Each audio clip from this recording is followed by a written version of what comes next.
Assalomu alaykum. Amirabad avtosavdoda bugungi reklamamiz ajoyib 2020 ishlab chiqilgan Spark bo'ladi. 4 balon toza, e'tibor berasiz. Sostanasi ajoyib. Mashinamizda chexol poliklari bor. 4-pokoleniya metan gazlari bor do'stlar. Optima Plus degan variantdan qaranglar.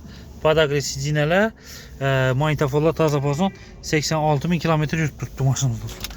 Salona e'tibor berasiz holatlarni. Çok güzel.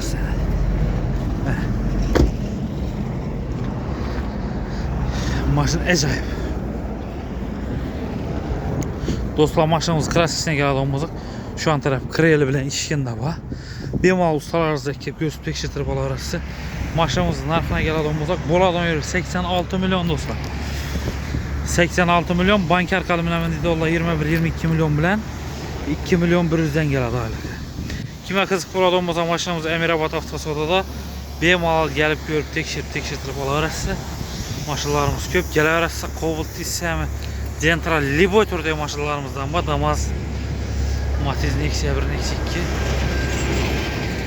maşınlarımız olsa dostlar profilde Instagram YouTube kanallarımız profillerine çizip nömerlerimiz bemalol kelfetinle varıp görüp nakt pula satıp alıp gidemiz. Ekki sizlere görüp alarımız dostlar.